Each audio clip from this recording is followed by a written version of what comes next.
Hello and welcome to my sixth video. In this video, we are going to talk about DevOps. Actually, we are going to get to the bottom of the definition of DevOps, what it means, what is the concept of DevOps. And let's start. DevOps in one slide, yeah, that's exciting, eh? So DevOps is a collection of philosophies, practices, and tools. When they are applied to a company, it helps the company to react to the market faster and ship better code. And at the end, we will have more satisfied customers and better revenue, hopefully. DevOps has some core philosophies. We can say agile methodology is like part of the things that DevOps embraces. We have learned something from manufacturing, because at the end of the day, shipping code is like manufacturing something, a product. So we have learned something from there. But there is something that here it's in the perspective, and that is progressive thinking. When you're talking about DevOps and DevOps transformation, everybody is talking about other things like agile methodology or like other practices.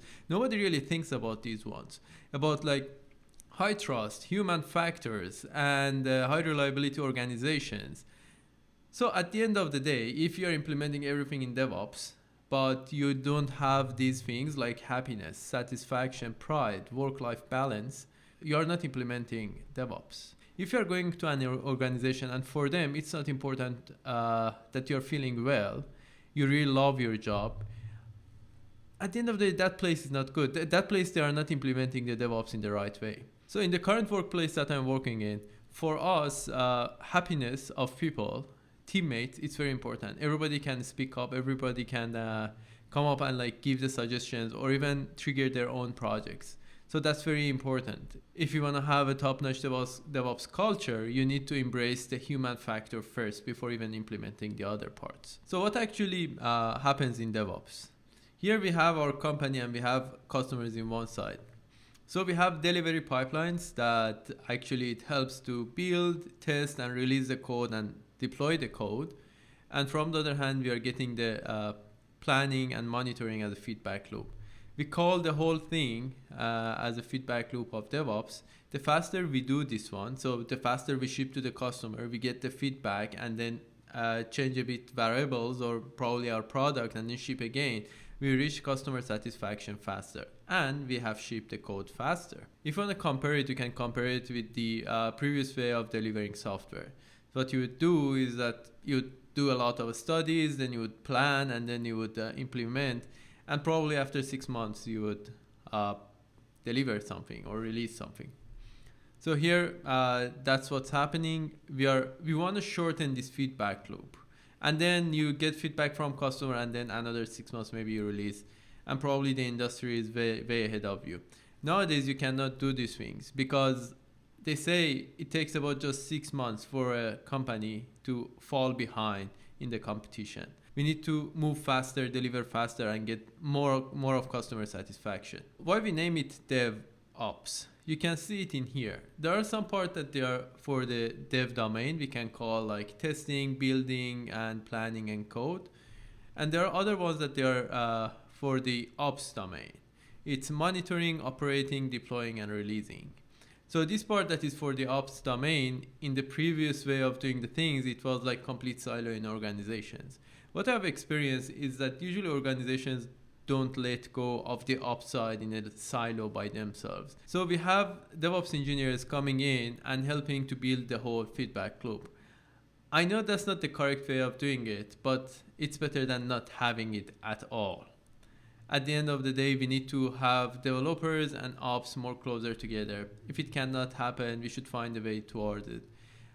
And also DevOps is not happening overnight. DevOps culture or DevOps transformation is not happening overnight. It takes a bit of time to implement DevOps transformation. And we can accept these criteria for implementing DevOps. Maybe that organization in 5 or 6 months, they are going to reach that place, or maybe 5 or 6 years. Tooling. If you remember, we said that DevOps is a philosophy, practices, and tooling.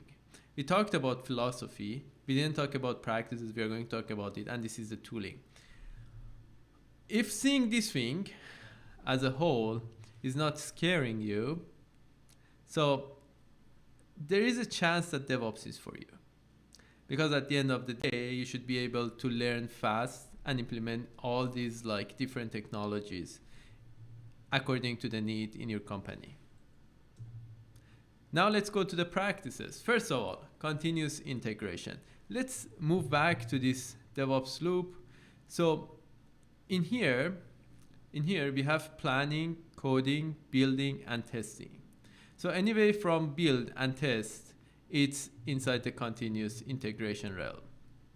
So here, when the developer pushes the code to the repo, it's automated. There is automated build and automated testing in there.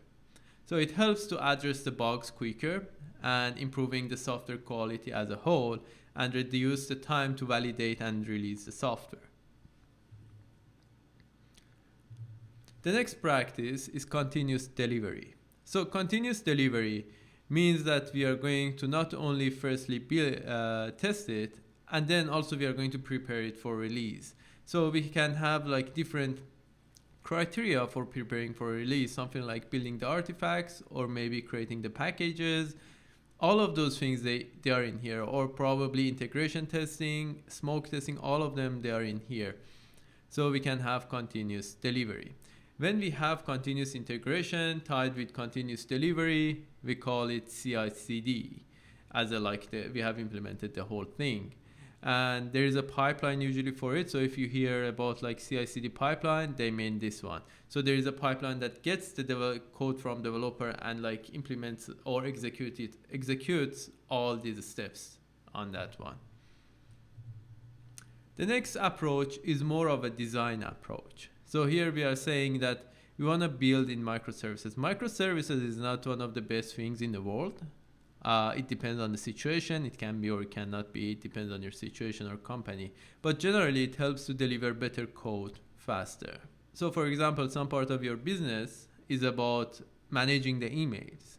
So managing those emails can be separated from the rest of the application, and you can make a new microservice for it that basically manages the emails, sends the emails, receives the emails, like show up the inbox for you. So that the whole thing can be a microservice, and you can assign a team to that microservice. 4 or 5 people can make that microservice better on a daily basis. The next practice that we have is infrastructure as code. Infrastructure as code means that you are not interacting with the UI anymore to provision a VM or something like that. What you do is you can use Terraform or probably call API of that cloud provider or probably Kubernetes to provision the things, the resources that you want. So here is the same approach. If you're using something like that, you can configure the resources automatically and programmatically rather than manually.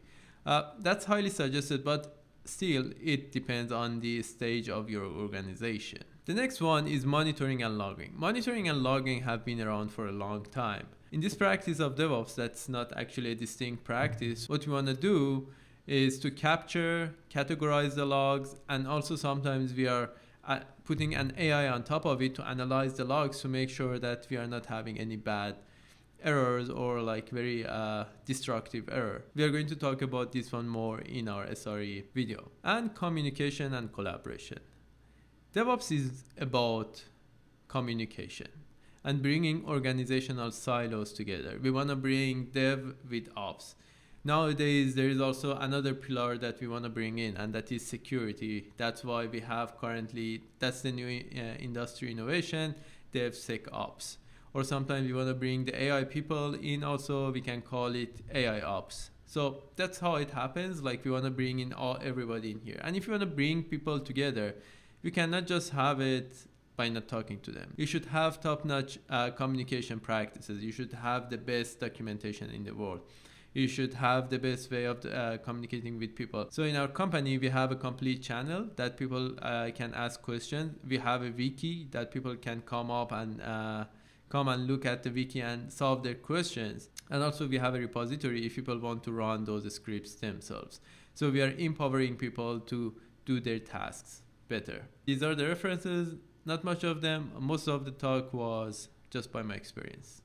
Thank you.